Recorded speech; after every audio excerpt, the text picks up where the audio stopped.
Sementara Rea yang masih berdiri di depan pintu rumah, mencium tangan suaminya sembari tersenyum. "Hati-hati di jalan, Mas." Abi mengangguk lalu mencium kening istrinya. Setelah itu, ia masuk ke mobil yang dikendarai supirnya. Di dalam mobil, ia menghubungi Halim untuk kembali memberikan perintah pada Halim. "Ada perintah apa, Tuan?" tanya Halim. "Sepertinya Adnan dan orang tuanya semakin meremehkanku. Jadi kali ini, aku mau kau membuat mereka tahu siapa yang mereka hadapi." "Tuan mau bagaimana?" tanya Halim di balik telepon. "Lakukan sesuatu yang bisa membuat mereka tidak berani bicara sembarangan padaku." "Baik." Panggilan berakhir. Abi sedikit puas setelah bicara dengan Halim, namun amarahnya masih belum hilang. Di kediaman Prana, Rea masih marah dan kesal pada Bu Ratri. Sampai ia tidak tenang di kamarnya. Dengan perasaan marahnya tersebut, ia beranjak dari tempat duduknya untuk mencari udara segar di luar. Namun ia terkejut kala melihat Estiana berdiri di depan kamarnya. "Sedang apa kamu di sini?" tanya Rea mengerutkan keningnya. "Aku dengar, kalau yang datang marah-marah Bu Ratri." "Kenapa dia marah-marah sama kamu dan Paman?" tanya Estiana yang tidak bisa mendengar obrolan mereka di luar. Ia memilih diam di kamar dengan rasa penasarannya tentang kedatangan Bu Ratri karena takut ditegur oleh Abi jika ia ada di sana. Dia marah-marah karena anaknya masuk rumah sakit. Katanya Adnan babak belur karena dikeroyok orang, dan dia nuduh Mas Abi yang melakukannya. Tanpa mengatakan apapun, Estiana memutar tubuhnya dan meninggalkan Rea. Rea yang melihat Estiana pergi begitu saja, makin jengkel. Kenapa sih, semua orang hari ini bikin darah tinggi? Dengan kekesalannya itu, Rea memilih masuk kamarnya. Estiana yang ternyata marah setelah mendengar Bu Ratri datang marah-marah, datang ke rumah sakit untuk menemui Bu Ratri. Sesampainya di rumah sakit, Estiana bergegas menuju ke meja informasi rumah sakit, napasnya terengah-engah. "Tolong, saya mau tahu kamar Adnan yang mana?" tanyanya dengan suara yang memelas. Petugas itu memberikan nomor kamar setelah memeriksa data di komputer. Dengan langkah cepat, Estiana menemukan kamar tersebut. Tiba-tiba, di depan pintu, ia berhadapan dengan Bu Ratri yang matanya memancarkan api kemarahan. "Kamu tidak punya hak untuk marah-marah di rumah Prana dan menuduh pamanku sebagai pelakunya," bentak Estiana, tangannya mengepal di samping tubuh. Sebenarnya, ia tidak pernah membela Abi dalam hal apapun. Hanya saja, ia sangat dendam pada Bu Ratri hingga ia mengatakan pembelaannya untuk Abi. Bu Ratri, dengan tubuh yang gemetar dan suara yang meninggi, membalas, "Dan kamu pikir kamu bisa berbicara apa saja tentang saya, Estiana? Kamu ini perempuan hina yang tidak pantas bicara seperti itu pada saya." Suasana menjadi tegang. Beberapa pasien dan perawat yang lewat memandang mereka dengan tatapan yang tidak nyaman. Estiana menggertakkan gigi, matanya tidak berkedip menatap Bu Ratri. "Saya di sini hanya ingin memperingatimu, bukan untuk bertengkar denganmu di tempat seperti ini," ucap Estiana akhirnya, mencoba menahan emosinya yang meluap. Bu Ratri menghela nafas berat, dan ia tidak mau berdebat lagi dengan Estiana yang hanya akan menambah frustasinya hingga ia masuk kembali ke kamar Adnan. Estiana yang tidak dibiarkan masuk, tampak kesal. Dasar wanita tua tidak tahu diri. 4 bulan kemudian, langit mendung seolah turut berduka dengan nasib keluarga Bu Ratri. Dengan langkah berat, 2 pegawai bank berpakaian formal masuk ke rumah dengan membawa surat penyitaan. Mereka memulai proses dengan mencatat setiap barang yang mereka ambil. Bu Ratri, dengan mata yang sudah sembab, mencoba berargumen dengan sopan namun suaranya terbata-bata, "Tapi, ini semua kenangan keluarga kami. Apa kalian juga akan mengambilnya?" Salah satu pegawai hanya menggeleng tanpa banyak bicara, tanda tak ada ruang negosiasi. Di sudut ruangan, Pak Bimo terpaku di sofa, tangan kanannya menutupi wajah. Pikirannya melayang ke hari-hari ketika bisnisnya masih berkembang. Kini, semua hancur karena satu kesalahan investasi yang tak terduga. Kedua matanya yang sembab menatap kosong, kehilangan harapan. Adnan, yang berdiri dengan kepalan tangan yang gemetar. Amarah dan frustrasi terpancar dari raut wajahnya. Ini pasti ulah Abi. Gumamnya dengan nada penuh dendam, meskipun tidak ada bukti nyata. Ia masih tidak bisa menerima bahwa semuanya berakhir seperti ini. Semua usaha yang telah dibangun bertahun-tahun harus sirna hanya dalam sekejap. Suara langkah kaki pegawai bank semakin lama semakin jauh, namun luka yang mereka tinggalkan terasa semakin dalam di hati setiap anggota keluarga tersebut. Air mata Bu Ratri kembali menetes, satu persatu, mengiringi kepergian setiap memori berharga yang mereka miliki. Aku harus melakukan sesuatu untuk mengembalikan semuanya, batin Adnan. Rea berdiri di depan pintu, bersiap mengantar suaminya berangkat kerja. Ia mencium punggung tangan Abi dengan penuh kelembutan, dan Abi membalas dengan mencium kening istrinya, lalu membungkuk menatap ke arah perut Rea yang sudah memasuki usia 6 bulan. Halo nak, papa berangkat kerja dulu ya.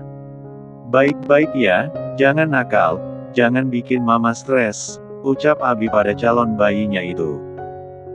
Rea merasa hatinya hangat saat melihat suaminya bicara penuh kasih sayang dengan calon bayi mereka, dan ia hanya bisa tersenyum. Abi kembali berdiri tegak dan kali ini tangannya berpindah ke atas kepala Rea. Aku pergi dulu. Nanti kalau kamu mau pergi ke butik, kirim pesan saja. Jangan lupa jaga kesehatanmu dan bayi kita ya, sayang. Aku mau pergi sama Elia, Kak Julia, dan Estiana. Mas Abi fokus kerja saja. Jangan khawatir tentang kami, jawab Rea yang tidak mau merepotkan suaminya. Oke, kalau gitu. Akhirnya, Abi meninggalkan rumah dengan hati yang tenang, mengetahui bahwa Rea dan calon bayi mereka akan baik-baik saja. Rea pun masuk kembali ke rumah, lalu menghubungi Laudia untuk membahas tentang gaun seragam di pertunangan Laudia nanti. Mereka mengobrol dengan semangat, mengalihkan perhatian Rea dari kekhawatiran yang sempat melanda hatinya saat suaminya pergi. Siangnya, Rea ke butik bersama Mama Julia, Elia, dan Estiana. Sampai di sana, keceriaan terasa. Mereka sedang mencoba gaun pesta yang telah mereka pesan beberapa minggu yang lalu. Suasana menjadi semakin meriah ketika mereka melihat Laudia, yang sudah hadir lebih awal, sedang berdiri anggun di depan cermin besar.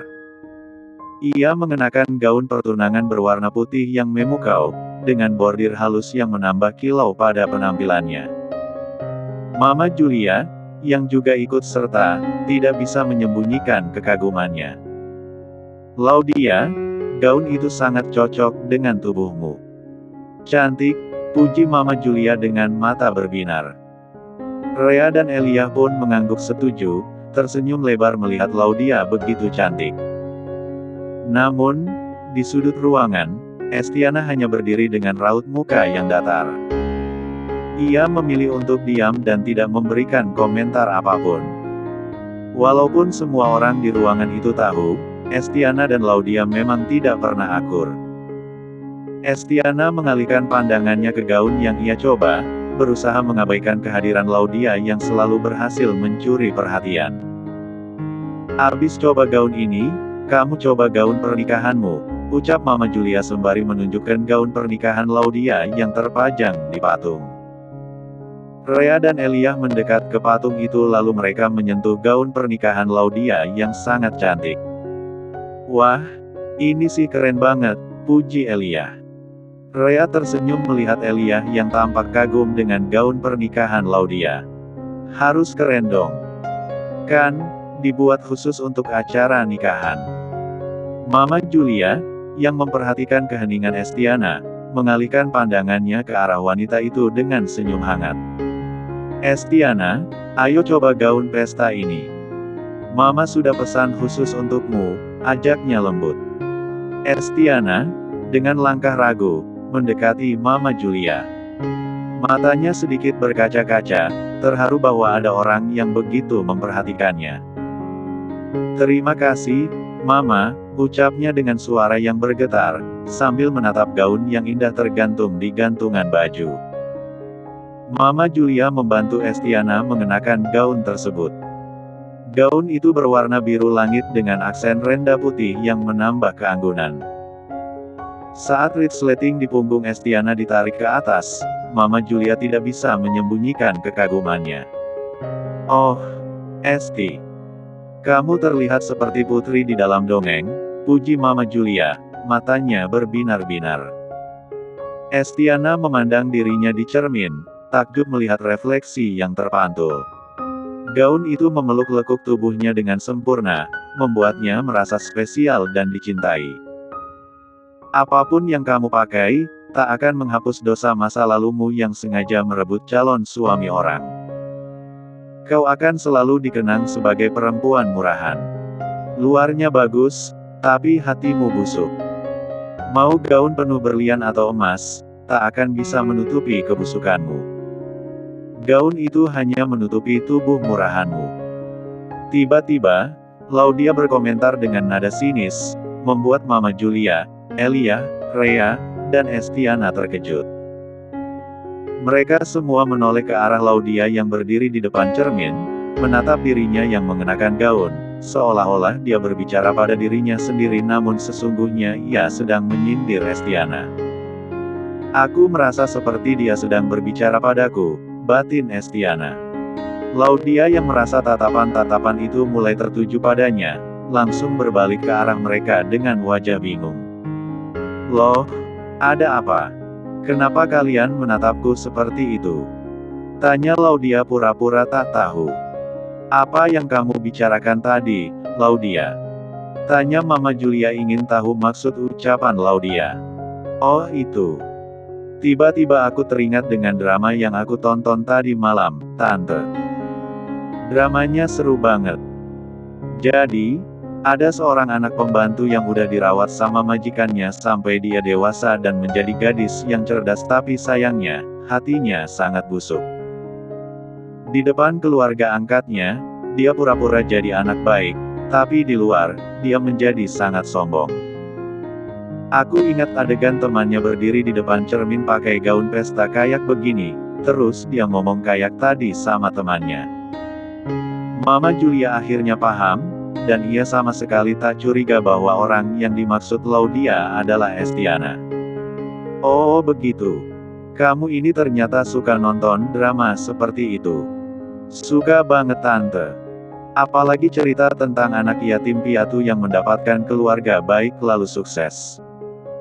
Ada sedihnya dan ada emosinya juga. Terus ceritanya pun menginspirasi kita, ucap Laudia sembari tersenyum dan ia sempat melirik Estiana yang terlihat tegang. Dia wanita yang sangat kejam. Suka sekali berkata-kata kasar seperti itu padaku. Apa dia sama sekali tak peduli pada perasaanku? Bagaimana mungkin dia bisa menghakimi dan mencemoohku dengan begitu mudahnya? Sepertinya Gio sudah buta sampai memilih wanita kasar seperti dia menjadi pasangan hidupnya. Cih, kalau saja aku bisa mempengaruhi Gio untuk tidak memilihmu Laudia, kau tidak akan seangkuh ini sekarang, batin Estiana. Mama Julia tersenyum pada Laudia. Udah, kamu coba lagi gaun satunya, baru kita pulang. Laudia mengangguk dan ia menoleh ke Estiana. Ia melihat Estiana tampak marah. Ia yang merasakan ketegangan dari Estiana, memilih untuk tidak menghiraukannya. Ia terus memperhatikan detil gaunnya di cermin. Sesekali memutar tubuhnya untuk melihat dari berbagai sudut. Di saat Mama Julia sibuk mencoba gaunnya yang lain, Estiana mendekati Laudia yang masih asyik dengan gaunnya sendiri. Laudia, apa maksudmu bicara seperti itu? Estiana menatap tajam ke arah Laudia, matanya mencoba membaca maksud di balik perkataan Laudia. Yang mana? Laudia seolah pura-pura tidak tahu, bahkan tidak menoleh sekalipun ke arah Estiana. Tentang drama. Itu tidak benar.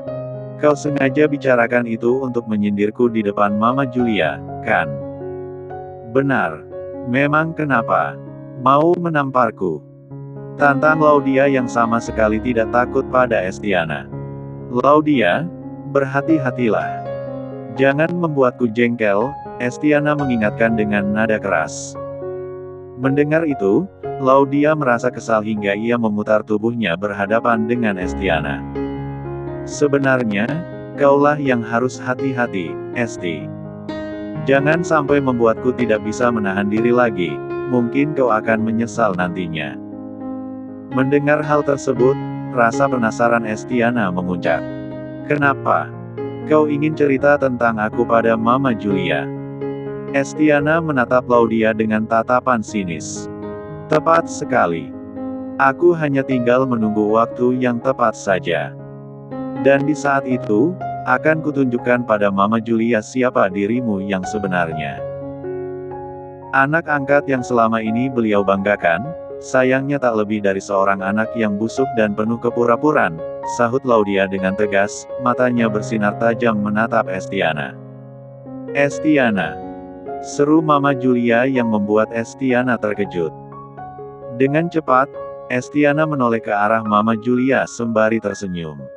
Ya Ma, kemari sebentar. Estiana pun segera menghampiri Mama Julia. Laudia yang berdiri di sana hanya memperhatikan Estiana saja dengan tatapan serius. Di saat itu, Rea menghampirinya. Laudia menoleh ke arah Rea dan raut wajahnya yang serius, seketika berubah ceria. Kenapa? Tadi waktu kamu bicara tentang drama, aku tahu kalau kamu sedang menyindir Estiana. Kenapa kamu tiba-tiba begitu? Tanya Rea penasaran, dan suaranya kecil agar tidak didengar oleh yang lainnya. Soalnya aku muak lihat sikapnya yang sok lembut, dan aku mau dia sendiri yang mengungkapkan sifat buruknya di depan mamanya. Kesel banget lihat sikapnya itu. Apalagi kalau lihat mukanya yang sok polos itu. Aku tahu dia sudah buat kamu tidak senang, tapi disabarin dulu. Mas Abi juga tahu kok, dia seperti apa, tapi Mas Abi milih diam karena mau ngasih kesempatan Estia untuk berubah, bukan semata-mata untuk Esti tapi karena Kak Julia. Mas Abi nggak mau bikin hati Kak Julia hancur kalau tahu kebenaran tentang Estiana di masa lalu. Tapi kalau Estiana masih nggak berubah, Mas Abi pasti nggak akan tinggal diam.